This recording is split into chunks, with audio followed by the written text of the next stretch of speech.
Jeanne d'Arc's profound journey of faith, courage, and unwavering determination. Her early life. Introduction. Welcome, dear listener, to a soothing journey through the life of Joan of Arc. Tonight, we'll explore the early years of this extraordinary figure, a time when she was just a humble child in a quiet village, unaware of the destiny that awaited her. Joan's story is not just a tale of courage but also one of faith and resilience, beginning in a small French village and unfolding into one of history's most remarkable lives. Let this gentle narrative guide you into relaxation as we take a closer look at the early days of Joan of Arc. Early life in Domremy. Joan of Arc, or Jeanne d'Arc as she was called in French, was born in the year 1412 in the village of Domremy, located in northeastern France. Domremy was a picturesque place, surrounded by lush green fields, dense forests, and the gentle flow of the Meuse River. Life here was simple and peaceful, with farmers tending their crops and shepherds guiding their flocks under the wide, open skies.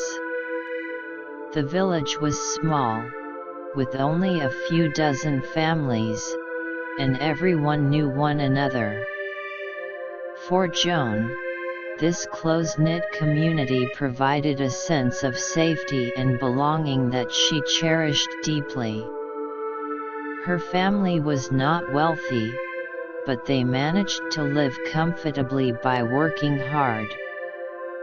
Her father, Jacques, was a farmer who also served as a village official, helping to resolve disputes among the villagers. Her mother, Isabelle, was known for her gentle nature and deep religious devotion. Together, they raised Joan and her siblings in a home filled with love and strong moral values. From an early age, Joan learned the importance of honesty, hard work, and faith, qualities that would shape her future. A child of faith, Joan was different from other children in her village. While many spent their days playing in the fields or chasing after animals, Joan often found solace in the quiet of the village church. This small stone building, with its simple altar and colorful stained glass windows, became her sanctuary. She would sit for hours, listening to the priest's sermons or simply praying in silence. Even as a young girl, Joan felt a deep connection to God, a bond that gave her comfort and strength. Her mother, Isabelle, played a significant role in nurturing this faith. She taught Joan the prayers of the Catholic Church, told her stories of saints, and emphasized the importance of kindness and charity. Joan took these lessons to heart, often going out of her way to help those in need. Whether it was sharing food with a hungry traveler or comforting a neighbor in distress, Joan's actions reflected her deep compassion and unwavering belief in God's love. Life on the farm. Life in Domremy was not easy, and Joan's days were filled with hard work. Like most children in farming families, she had her share of chores. She helped her parents tend the fields, feed the animals, and gather firewood from the nearby forest. Her hands were often rough from work, but Joan never complained. She seemed to find joy in the simple rhythms of rural life: the rising sun, the changing seasons, and the satisfaction of a day's labor. Despite her responsibilities, Joan always found time to play with her siblings and the other children in the village. They would run through the fields, climb trees, and splash in the river on hot summer days.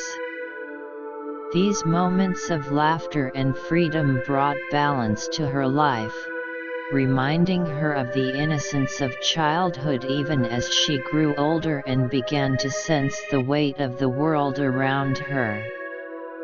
A world in conflict. Although Domremy was a peaceful village, the world beyond it was in turmoil. France was in the grip of the 100 Years' War, a protracted conflict between France and England that had already lasted for decades. The war was not just about territory but also about the right to the French throne, with rival factions vying for power. This struggle created a sense of uncertainty and fear that permeated even the most remote corners of the country. Domremy, located near the border between French and Burgundian territories, was not immune to the effects of the war. Soldiers often passed through the area, their heavy boots leaving marks on the dirt roads and their weapons glinting in the sunlight. The villagers would watch anxiously, hoping the troops would move on without causing trouble. At times, the soldiers would take food or animals, leaving families struggling to make ends meet. Joan heard many stories about the war from the adults in her village. They spoke in hushed tones about battles lost and towns burned, their voices filled with sorrow. She could see the pain in their faces and the worry in their eyes. Even as a child, Joan felt a growing desire to do something to help her country. She didn't yet understand how, but a seed of determination was planted in her heart. A glimpse of her destiny. Among the peaceful routines and moments of play, there were times in Joan's childhood that hinted at the extraordinary path she would one day walk. One such moment occurred under an ancient oak tree near the village church, a place the villagers considered sacred.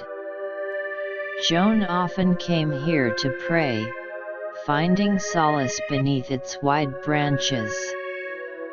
On one particular day, as the sunlight filtered through the leaves and the air was filled with birdsong, Joan felt an overwhelming sense of peace and purpose. Stories from the villagers tell of Joan's quiet moments of reflection and how she seemed to possess a wisdom beyond her years. Her family often remarked on her deep sense of duty and her willingness to put others before herself.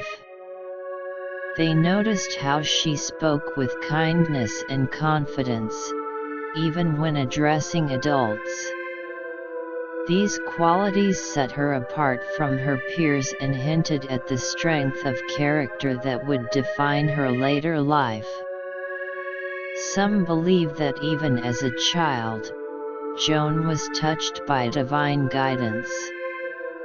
Whether it was her faith, her compassion, or her innate sense of justice, there was something special about her that no one could ignore. It was as if she was being prepared for a destiny far greater than anyone in Domremy could imagine. Conclusion. Joan of Arc's early years in Domremy were filled with simple joys, hard work, and moments of quiet reflection. She was a child of faith, a daughter of the land, and a girl who loved her home deeply. These formative experiences shaped her into the person who would one day lead armies, inspire a nation, and become a legend. As you drift into sleep, let the image of a young girl walking through sunlit fields, her heart full of hope and her spirit unwavering, guide you into a peaceful dream. Thank you for joining this journey into the early life of Joan of Arc. Rest well. Her Divine Calling. Introduction. As Joan of Arc grew from a young child into her teenage years, her life began to take a path no one could have predicted. It was during this time that she experienced something extraordinary, visions and voices that she believed were sent by God. These divine messages would not only transform her life but also set her on a course to change the fate of her country. Let us delve into this pivotal chapter of Joan's story, exploring the depth of her faith and the profound impact of her divine calling. The first vision. Joan was only 13 years old when she first heard the voices. It was a warm day, and she was in her family's garden, tending to the plants under the bright French sun. The air was filled with the gentle hum of bees and the distant laughter of children playing in the village. Suddenly, everything seemed to grow still. The world around her became quiet, and she felt a presence that was both overwhelming and comforting. She later described seeing a brilliant light and hearing a voice that spoke to her with kindness and authority. This voice, she believed, belonged to Saint Michael, the Archangel. He was soon joined by Saint Catherine and Saint Margaret, two revered saints in the Catholic Church. They told Joan that she had been chosen by God for a special mission to save France from its enemies and to ensure the rightful king, Charles VII, would take his place on the throne. At first, Joan was frightened. She could not understand why she, a simple peasant girl, had been chosen for such an immense task. She questioned her worthiness and felt unprepared for the responsibility.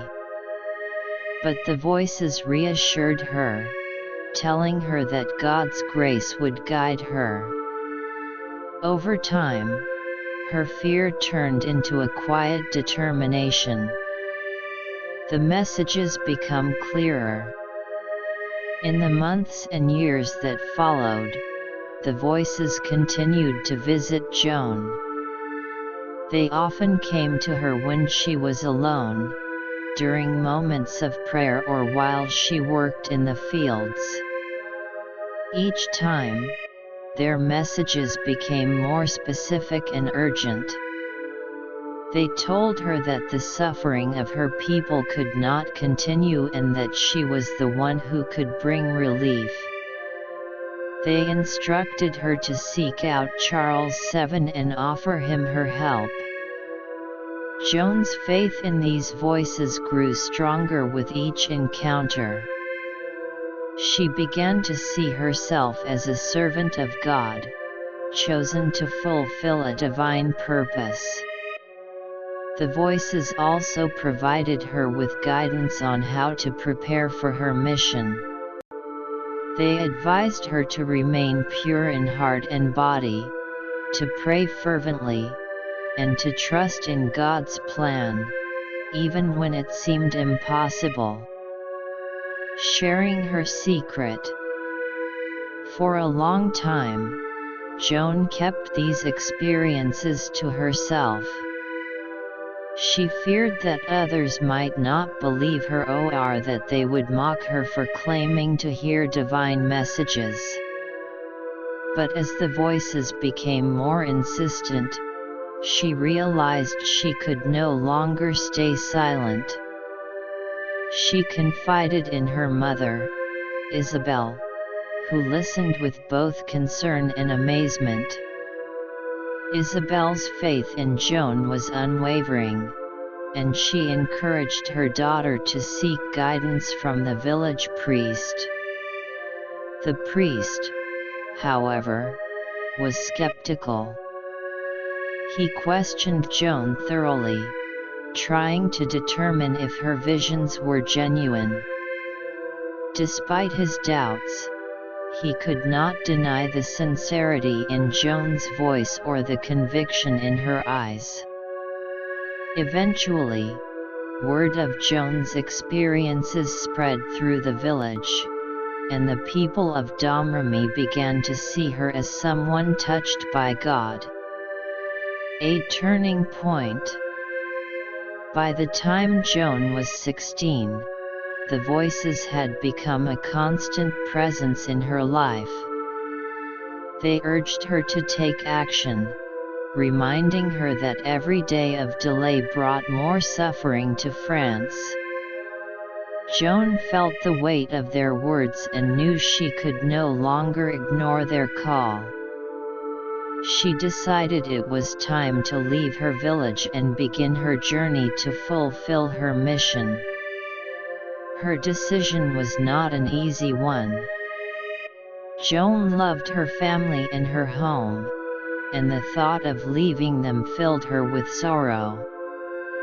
But she also felt a deep sense of duty, one that outweighed her personal desires.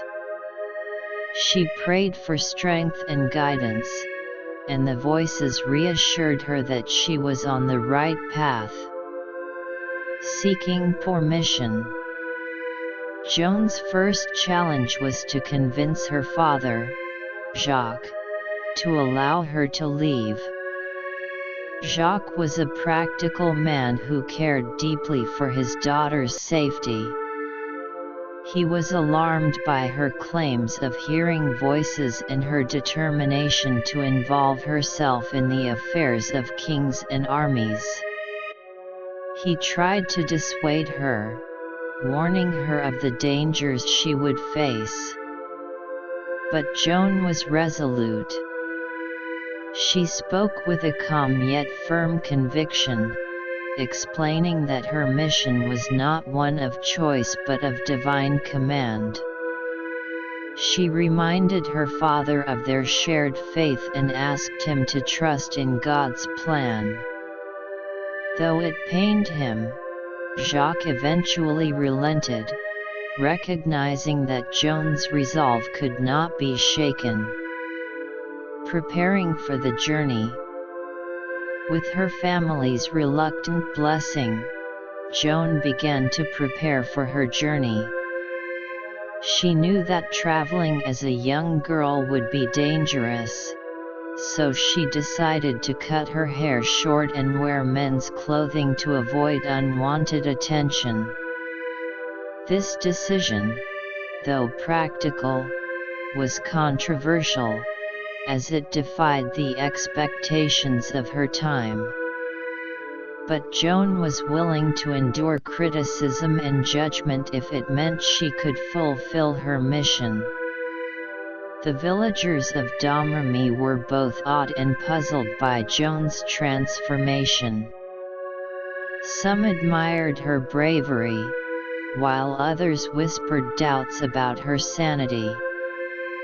Yet Jeanne remained steadfast. She spent hours in prayer, seeking the strength and courage she would need for the challenges ahead. She also began to plan her route, relying on the guidance of the voices to lead her to Charles VII. The road ahead. Joan's divine calling marked the beginning of a journey that would take her far from the familiar fields of Domremy. It was a journey filled with uncertainty and danger, but also with hope and purpose. The voices that had guided her since she was a child would continue to be her source of strength, reminding her of the higher mission she was destined to fulfill. As you reflect on this chapter of Joan's life, imagine the courage it took for a young girl to leave everything she knew behind, driven solely by her faith and a sense of divine purpose. Let her story remind you of the power of belief and the extraordinary things that can be achieved when one listens to their inner calling. Rest now, and let the story of Joan of Arc fill your dreams with inspiration and peace. The beginning of her mission. Introduction. As Joan of Arc embraced her divine calling, her life underwent a profound transformation. No longer a simple village girl, she became a young woman on a mission, one that would take her beyond the quiet fields of Domremy to the battlefields of France. This chapter of her life, the beginning of her mission, was filled with trials, courage, and faith. Let us walk alongside Joan as she takes her first steps on a journey that would change history. Leaving Domremy. When Joan decided to leave her village, it was a moment of both resolve and heartbreak. She loved her family and her home deeply, but she knew that her mission required her to go. With her heart heavy yet determined, she bid farewell to her parents and siblings, promising to return one day. The villagers of Domremy gathered to see her off, some offering blessings while others whispered doubts. Joan stood tall, her gaze steady, as she began her journey. She was dressed in men's clothing, a decision that was both practical and symbolic. The attire allowed her to travel more safely and commanded respect in a world that often dismissed women. Though unconventional, this choice reflected Joan's willingness to defy norms for the sake of her mission. The journey to Vaucouleurs. Joan's first destination was the nearby town of Vaucouleurs, where she hoped to gain the support of the local garrison commander, Robert de Baudricourt. The journey to Vaucouleurs was not easy. The roads were rough, and the threat of bandits and enemy soldiers loomed constantly. Joan traveled with a small group of trusted companions, relying on her faith and the guidance of the voices to navigate the dangers. When she arrived in Vaucouleurs, Joan was met with skepticism. Robert de Baudricourt, a seasoned soldier, found it difficult to believe that a teenage girl could be chosen by God to lead France. He dismissed her at first, thinking her claims were absurd. But Joan was persistent. She returned to him several times, each visit marked by her unshakable confidence and unwavering conviction. Gaining support. Joan's determination began to win over the people of Vaucouleurs. She spoke with a passion and clarity that inspired those who listened. Her words carried a sense of urgency and hope, and many began to see her as a beacon of light in a dark time. Villagers started to spread word of the Maid of Lorraine, the prophesied savior of France, and more people came to hear her speak. Eventually, even Robert de Baudricourt could not ignore Joan's sincerity. He agreed to provide her with an escort to take her to the court of Charles VII. Before she left, Joan received a sword and a banner, symbols of her mission and the support of those who believed in her. These gifts marked the first tangible signs that her mission was gaining momentum. Meeting Charles VII. The journey to Chinon, where Charles VII held court, was long and fraught with danger. Joan and her small entourage traveled by horseback, often under the cover of night to avoid enemy patrols. Along the way, Joan's faith served as her guiding light. She prayed constantly, seeking strength and courage to face the challenges ahead. When Joan finally arrived in Chinon, she was brought before Charles VII. The court was a place of intrigue and suspicion, filled with nobles who questioned Joan's intentions. To test her, Charles disguised himself among his courtiers, but Joan recognized him immediately. She approached him with humility and confidence, declaring her mission to save France and secure his coronation. Charles was deeply impressed by Joan's conviction and the accuracy of her insights. She spoke of events that she could not have known without divine guidance, further solidifying his belief in her. Though some of his advisors remained skeptical, Charles decided to give Joan a chance. He ordered further investigations into her claims and sought the approval of the Church. Preparing for battle. Once Charles was convinced of Joan's legitimacy, he entrusted her with a critical task, leading an army to lift the siege of Orleans, a city under attack by English forces. This was no small responsibility, especially for a young woman with no formal military training. But Joan's faith and determination inspired the soldiers who gathered under her banner. Before departing for Orleans, Joan underwent a series of rituals to prepare herself spiritually and physically. She confessed her sins, took communion, and spent hours in prayer. She also worked closely with military leaders to devise strategies for the campaign. Though inexperienced, Joan's intuition and ability to inspire trust made her a natural leader.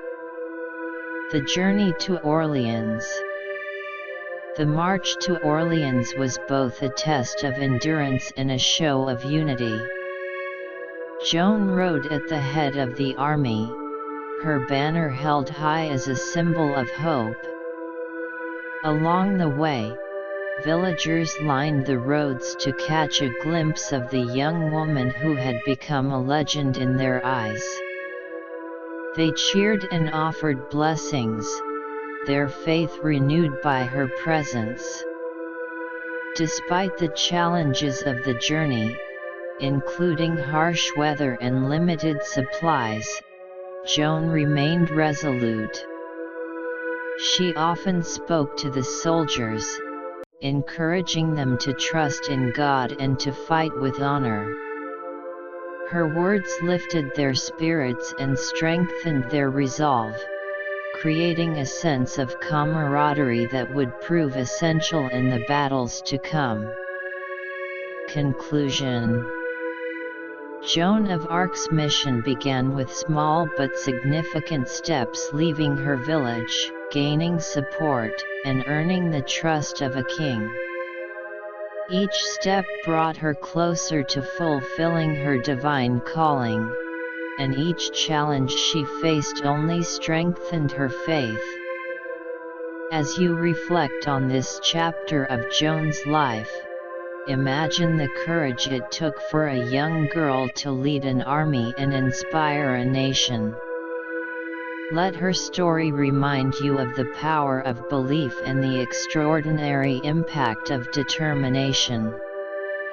Rest now, and let the story of Joan of Arc guide your dreams with hope and inspiration. A turning point. Introduction. As Joan of Arc embarked on her divine mission, her journey reached a critical juncture. The Siege of Orleans was not just a battle, it was the moment where faith met strategy, courage met despair, and Joan transformed from a visionary into a legendary figure.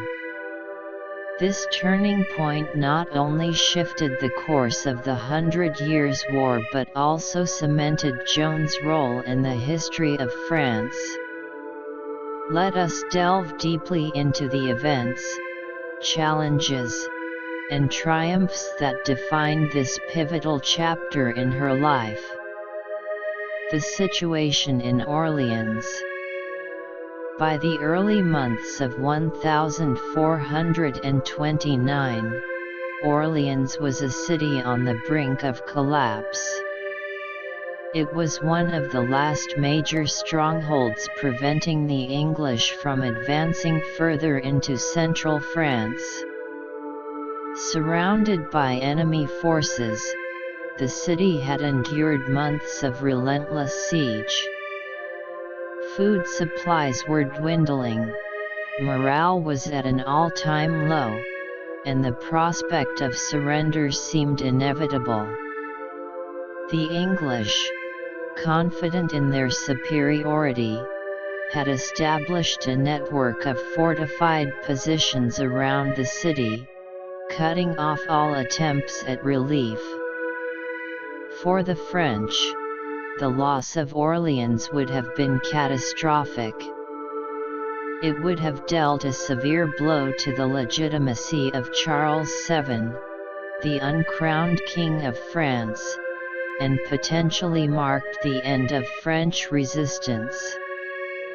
The people of Orleans prayed for a miracle, and that miracle arrived in the form of a young girl with an unshakable belief in her divine mission. Joan's arrival.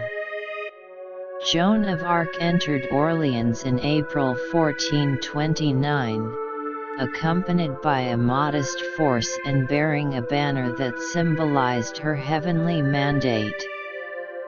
Her arrival was met with a mix of hope and skepticism.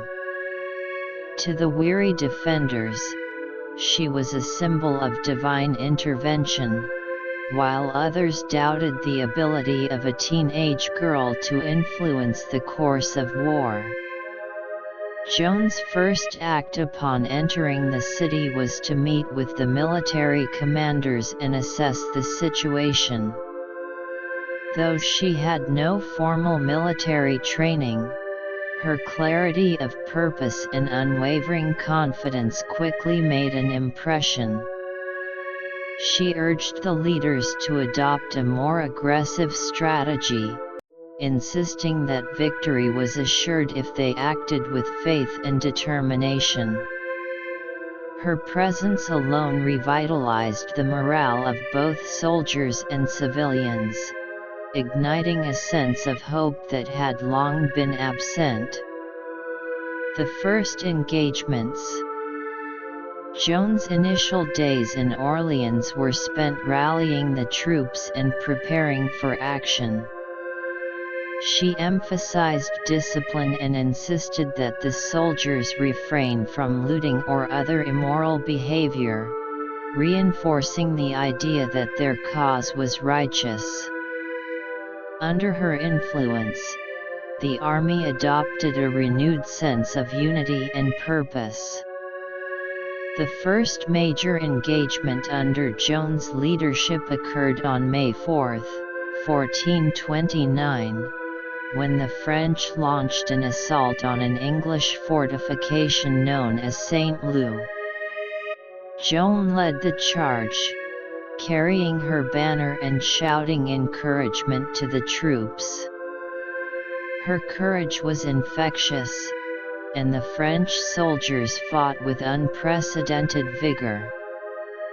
The battle ended in a decisive victory for the French, marking the beginning of a series of successes that would turn the tide of the siege. The Battle of Les Augustins. Buoyed by their victory at St. Loup, Jeanne and the French forces turned their attention to the English position at Les Augustins, a strategically significant monastery-turned-fortress. The attack, launched on May 6, was fierce and relentless. Jeanne once again placed herself at the forefront, rallying the troops with her presence and unwavering faith. The battle was hard-fought, with heavy casualties on both sides. Jeanne was wounded during the fighting but refused to retreat, urging the soldiers to continue their assault. Her determination inspired the French forces to press on, and by the end of the day, they had captured Les Augustins. This victory further demoralized the English and bolstered French confidence. The assault on Les Tourelles. The decisive moment of the siege came on May 7, 1429, with the assault on Les Tourelles, a heavily fortified bridge tower that controlled access to the city. The English defenders knew the importance of this position and fought fiercely to hold it. The French, led by Jeanne, launched a daring attack, braving a hail of arrows and stones from the enemy. During the battle, Jeanne was struck by an arrow, causing her to fall to the ground. For a moment, it seemed as though the French effort might falter. But Jeanne, displaying incredible resilience, pulled the arrow from her shoulder and rejoined the fight. Her return to the battlefield reignited the soldiers' determination, and they surged forward with renewed energy. The fighting was intense, but by the end of the day, the French had captured Les Tourelles. The English, realizing they could no longer maintain the siege, began their retreat. The liberation of Orleans was complete, and the city erupted in celebration. Jeanne, despite her injuries, joined the rejoicing, her face illuminated by a mixture of exhaustion and triumph. The aftermath. The victory at Orleans was more than a military success. It was a turning point in the war and a moment of profound transformation for Jeanne. She had proven herself not only as a visionary but also as a capable leader. Her actions inspired a wave of optimism across France, rallying support for Charles VII and revitalizing the French cause. The news of the victory spread quickly, reaching towns and villages throughout the country. Joan's name became synonymous with hope and divine favor. For the first time in years, the French had a reason to believe in their ultimate victory. Joan's leadership style. Joan's approach to leadership was deeply rooted in her faith and conviction. She led by example, demonstrating courage and determination even in the face of overwhelming odds. Her presence on the battlefield was a source of inspiration, and her insistence on moral conduct set her apart from other leaders of the time. Joan's ability to unify and motivate her troops was unparalleled. Soldiers who might have otherwise been demoralized or divided found common purpose under her banner. Her faith in their cause, coupled with her strategic intuition, transformed the French army into a formidable force. A nation transformed. The liberation of Orleans marked the beginning of a broader campaign to reclaim France from English control. It was a turning point not just in the war but in the collective psyche of the French people. Joan's role in this transformation was pivotal, cementing her legacy as one of history's greatest leaders. Conclusion. The Siege of Orleans was the turning point that defined Joan of Arc's mission and solidified her place in history. Her courage, faith, and determination turned the tide of the 100 Years' War and inspired a nation to rise against its oppressors. As you reflect on this remarkable chapter of her life, let her story remind you of the power of belief and the strength of the human spirit. Rest now, and let the story of Joan of Arc fill your dreams with hope and inspiration. The Coronation at Reims. Introduction. The victory at Orleans marked a turning point in Joan of Arc's mission, but it was only the beginning. Her ultimate goal was to see Charles VII crowned as the rightful King of France, an act that would solidify his legitimacy and unite the country under his rule. The journey to Reims, the traditional site of French coronations, was fraught with challenges, but it culminated in one of the most significant events of Joan's life. This chapter explores the determination, faith, and strategy that brought Joan and Charles VII to the Grand Cathedral of Reims. The importance of Reims. For centuries, Reims had been the symbolic heart of French monarchy. Its cathedral was the site where kings were anointed with holy oil, a tradition that linked their reign to divine authority. At a time when the legitimacy of Charles VII's rule was under constant threat from both the English and internal factions, his coronation at Reims was essential to solidify his claim to the throne. Joan understood the symbolic and practical importance of this act. She believed that Charles's coronation was part of her divine mission and that it would rally the French people to his cause.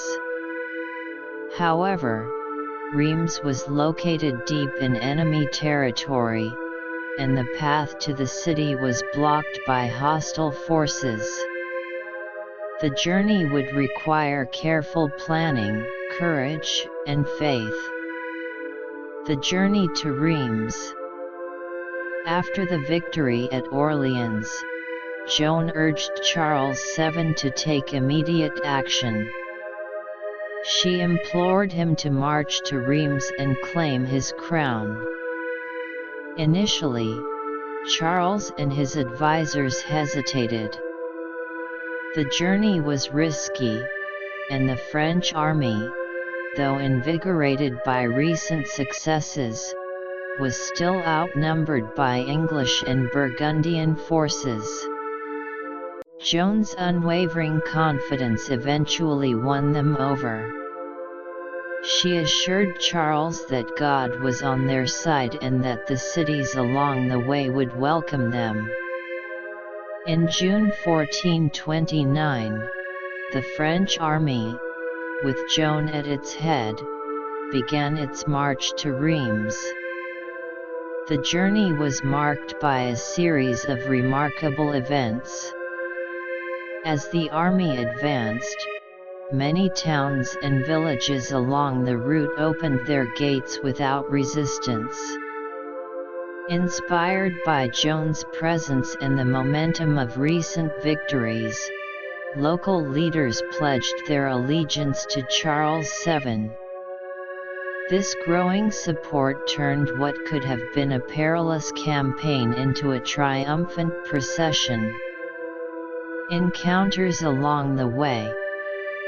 One of the most significant moments of the journey occurred at Troyes, a fortified city that initially resisted the French advance. The city's leaders were reluctant to open their gates, fearing retribution from the English and their allies. Joan, undeterred, led a bold negotiation effort. She urged the defenders to surrender peacefully, warning them of the consequences of opposing a divinely ordained mission. When diplomacy failed, Joan prepared for battle. The French army began constructing siege equipment, but before a single weapon was used, the city's leaders capitulated. The sight of Joan leading the troops, combined with the French army's growing reputation, convinced Troyes to switch sides. This bloodless victory further solidified Joan's reputation as a leader favored by God. Arrival in Reims. By mid-July, the French army reached Reims. The city, like many others, chose to welcome Joan and Charles VII rather than resist. The gates were thrown open, and the people greeted them with cheers and celebrations. For the citizens of Reims, Joan's arrival was a moment of hope and renewal. Preparations for the coronation began immediately. The Grand Reims Cathedral, with its towering spires and intricate stained glass windows, was readied for the ceremony. Priests and nobles gathered to witness the historic event, and messengers spread the news across the land. The atmosphere was one of joy and anticipation, as the people of France looked forward to the culmination of Joan's mission. The coronation ceremony.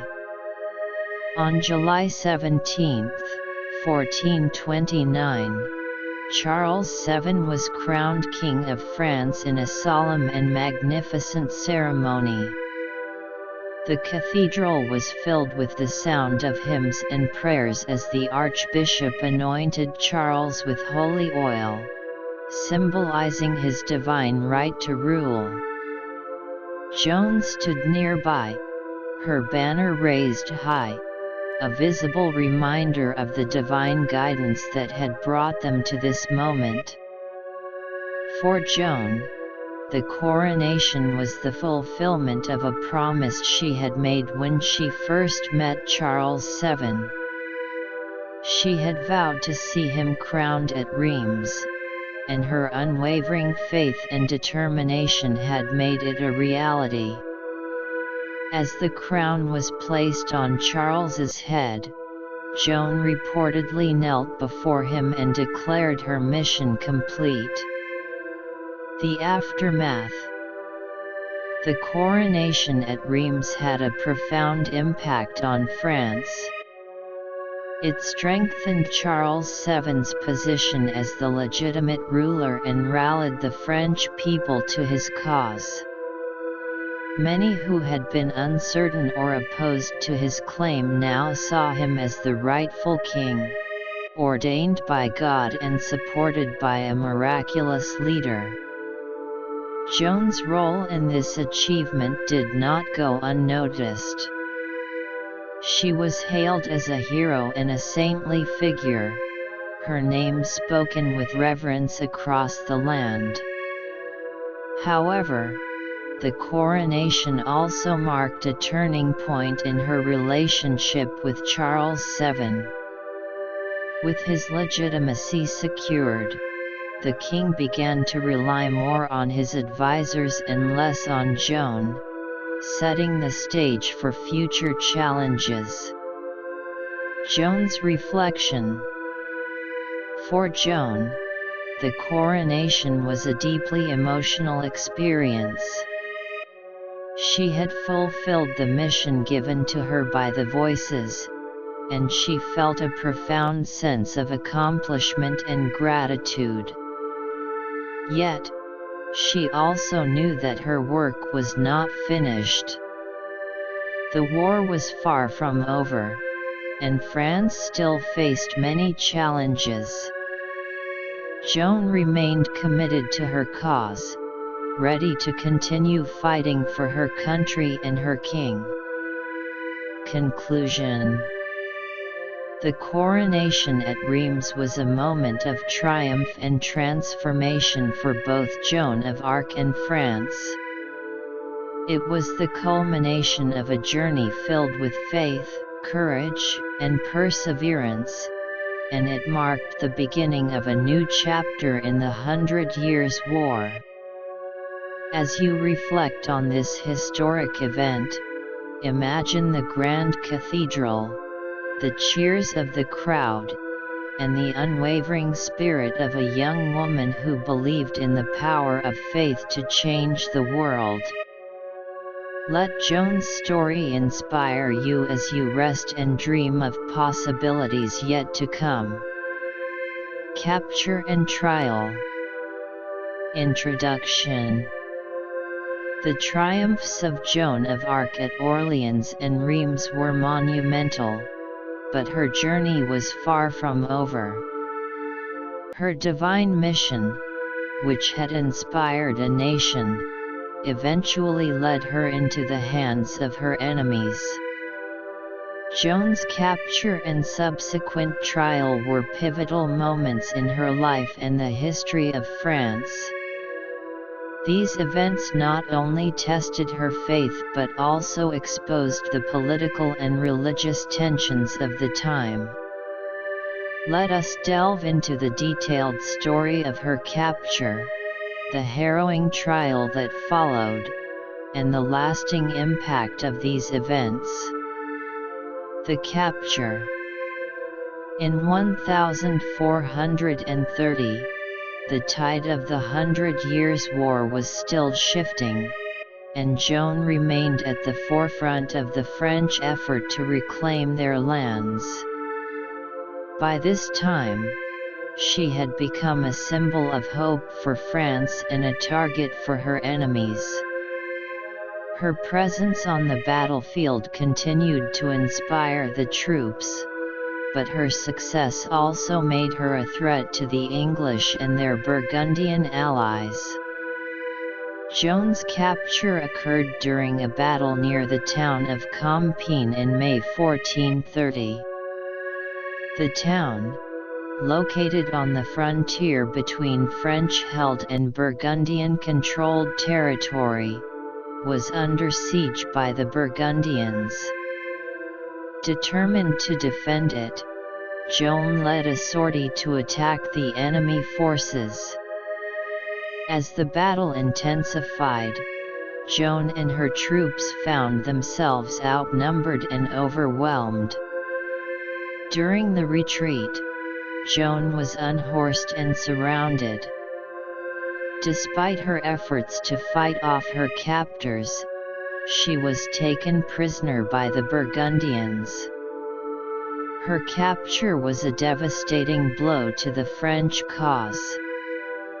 News of her imprisonment spread quickly, demoralizing her supporters and emboldening her enemies.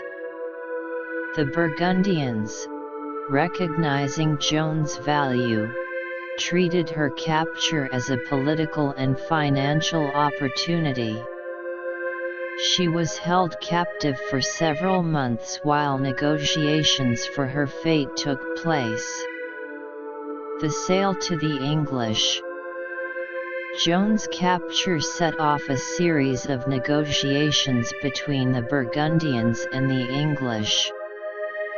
For the English, Jeanne was more than just a military leader. She was a symbol of French resistance and a challenge to their authority. They viewed her as a dangerous figure who needed to be discredited and eliminated. The Burgundians, motivated by financial and political considerations, agreed to sell Jeanne to the English for a substantial sum of money. In November 1430, Jeanne was transferred to English custody. She was taken to Rouen, a city under English control, where she would face a trial designed to undermine her reputation and legitimacy. The transfer marked the beginning of one of the most infamous trials in history, a trial that would ultimately lead to Jeanne's execution but also solidify her legacy as a martyr and a saint. The trial. Jeanne's trial began in early 1431 and was overseen by a tribunal of church officials aligned with the English. The charges against her were numerous and politically motivated. She was accused of heresy, witchcraft, and cross-dressing, the latter referring to her practice of wearing men's clothing for practical and protective reasons during her military campaigns. The trial was a highly orchestrated affair, aimed at discrediting Jeanne and undermining the French cause. The English sought to portray her as a heretic who had acted against the Church and as a fraud who had deceived the French people. The tribunal subjected Jeanne to intense questioning, attempting to trap her with contradictory statements and theological arguments. Despite the relentless interrogation, Jeanne demonstrated remarkable composure and intelligence. Her responses often confounded her accusers, revealing her deep faith and quick wit. One of the key points of contention during the trial was Jeanne's claim that she had acted under divine guidance. The tribunal sought to discredit her visions and voices, accusing her of fabricating them or receiving them from demonic sources. Jeanne steadfastly maintained that her voices came from God and that she had acted in obedience to His will. Her unwavering faith and courage in the face of such accusations left a profound impression on many who witnessed the trial. The verdict and execution. After months of interrogation and deliberation, the tribunal reached its verdict. Jeanne was found guilty of heresy and sentenced to death. On May 30, 1431, she was led to the marketplace in Rouen, where a large crowd had gathered to witness her execution. Bound to a wooden stake, Jeanne faced her final moments with remarkable bravery. She asked for a cross to be held before her and called upon the name of Jesus as the flames consumed her. Jeanne was only 19 years old at the time of her death. Her execution was intended to silence her legacy and discredit her cause, but it had the opposite effect. News of her martyrdom spread rapidly, inspiring renewed determination among the French people. In the years that followed, Jeanne's reputation as a symbol of faith, courage, and resistance only grew stronger. Legacy and retrial. Jeanne's trial and execution left an indelible mark on history, but her story did not end there. In 1456, 25 years after her death, the Church conducted a posthumous retrial at the request of Charles VII. This retrial aimed to clear her name and restore her reputation. After a thorough investigation, the tribunal declared Jeanne innocent of all charges, denouncing her original trial as unjust and politically motivated. Centuries later, in 1920, Joan of Arc was canonized as a saint by the Catholic Church. Today, she is celebrated as a national hero of France and a symbol of faith and perseverance. Her trial and martyrdom continue to resonate as a testament to the power of conviction and the enduring impact of her legacy. Conclusion. Joan of Arc's capture and trial were defining moments in her life and in the history of France.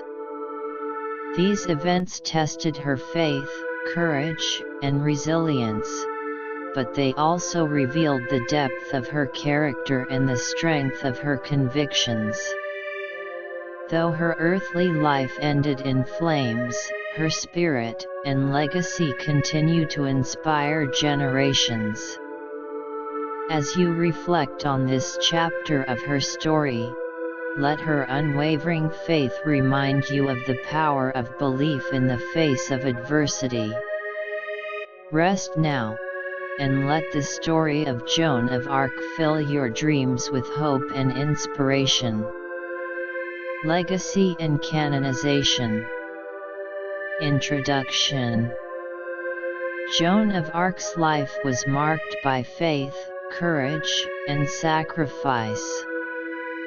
Her capture and execution might have been intended to extinguish her influence, but instead, they transformed her into a symbol of resistance and resilience. This chapter examines how Joan's legacy grew in the years following her death, culminating in her canonization as a saint. Her story continues to inspire people across generations, transcending the boundaries of time and geography. The immediate aftermath. Joan's death in 1431 did not bring the closure her enemies had hoped for. Instead, her execution created a wave of sympathy and outrage among the French people. The English had intended to discredit Joan and weaken the French cause, but her martyrdom had the opposite effect. She became a rallying figure for the French, her name evoking both sorrow and defiance. Within 2 years of Joan's death, the tide of the 100 Years' War began to turn decisively in favor of France. Inspired by her example, French forces reclaimed territory and secured critical victories. In 1435, the Treaty of Arras ended the alliance between the English and the Burgundians, a significant blow to English ambitions in France. By 1453, the war effectively ended, with the French emerging victorious. Many attributed this resurgence to the spirit and legacy of Joan of Arc. The retrial and vindication. In 1456, at the request of Charles VII, a posthumous retrial was conducted to clear Joan's name. The retrial, often referred to as the nullification trial, was a thorough investigation into the original proceedings that had condemned her. Testimonies were gathered from dozens of witnesses, including soldiers, clergy, and villagers who had known Joan personally. The retrial revealed the deep flaws and biases in the original trial. It exposed how political motivations and coercion had tainted the process, leading to an unjust verdict. The tribunal declared Joan innocent of all charges, recognizing her as a faithful Christian who had been wrongfully condemned. The official nullification of her trial restored her honor and marked the beginning of her ascent as a national and spiritual icon.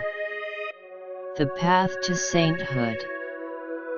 Joan's canonization was a lengthy process, shaped by the evolving perspectives of the Catholic Church and the broader historical context. For centuries, she was venerated informally as a martyr and a symbol of French patriotism.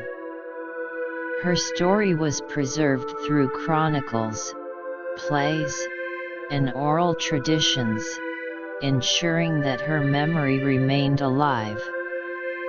In the 19th century, interest in Joan's life was reignited. France, recovering from political upheavals and seeking national unity, embraced her as a symbol of resilience and identity. The Catholic Church also began to recognize her as an exemplary figure of faith. In 1869, Pope Pius IX declared Joan venerable, acknowledging her virtuous life and devotion to God. The process of canonization culminated in 1920 when Pope Benedict XV officially declared Joan of Arc a saint. Her canonization was a moment of national pride for France and a recognition of her extraordinary life. She was celebrated not only as a religious figure but also as a unifying symbol for a nation that had endured centuries of conflict and division. Joan's legacy today. Today, Joan of Arc is revered as a saint, a national hero, and an enduring symbol of courage and conviction. Her life continues to inspire people across the world, transcending cultural and religious boundaries. She is the patron saint of France and soldiers, embodying the ideals of faith, bravery, and selflessness. Her story is taught in schools, depicted in art and literature, and commemorated through festivals and memorials. The anniversary of her death, May 30th, is observed as a national day of remembrance in France. Her legacy also resonates in contemporary struggles for justice and equality, reminding people of the power of belief and the strength of the human spirit. Conclusion. Joan of Arc's legacy is a testament to the enduring impact of faith, courage, and sacrifice. Her journey from a humble village in Domremy to sainthood and international renown is a story of conviction and resilience. As you reflect on this final chapter of her life, let her unwavering belief in her mission inspire you to face challenges with hope and determination. Rest now, and let the legacy of Joan of Arc guide your dreams with inspiration and peace. Summary and reflection. Joan of Arc's life was a profound journey of faith, courage, and unwavering determination. Born into humble beginnings in the village of Domremy, she rose to prominence through her divine calling, leading France in its darkest hour and inspiring a nation to reclaim its identity. Her story is one of remarkable transformation, from a simple peasant girl to a warrior, a martyr, and ultimately a saint. Joan's early life was marked by her deep connection to faith. From the tender age of 13, she experienced visions and voices that she believed were sent by God, guiding her to save France and secure Charles VII's coronation. Despite her young age and lack of formal training, Joan's belief in her divine mission gave her the strength to approach the French court, where she won the trust of the hesitant king and his advisors. Her military leadership during the 100 Years' War was nothing short of extraordinary. Joan's courage on the battlefield and her ability to inspire soldiers led to the lifting of the Siege of Orleans, a turning point that shifted the momentum in France's favor. Her role in Charles VII's coronation at Reims was a culmination of her efforts, solidifying his legitimacy as king and bringing hope to a fractured nation. However, Joan's journey was fraught with challenges. Her capture at Compiègne and subsequent trial in Rouen revealed the political and religious complexities of her time. Accused of heresy and condemned by a biased tribunal, Joan faced her execution with unwavering faith, becoming a martyr at just 19 years old. Her death, meant to silence her, only amplified her legacy, inspiring the French people and solidifying her place in history. Decades later, Joan's name was cleared in a posthumous retrial, and she was declared innocent of all charges. Her canonization in 1920 recognized her not only as a national hero but also as a saint whose life embodies the virtues of faith, courage, and selflessness. Today, Joan of Arc's story continues to resonate across the world. She represents the power of conviction and the strength to overcome adversity, reminding us that even the most unlikely individuals can achieve greatness. As you reflect on her life,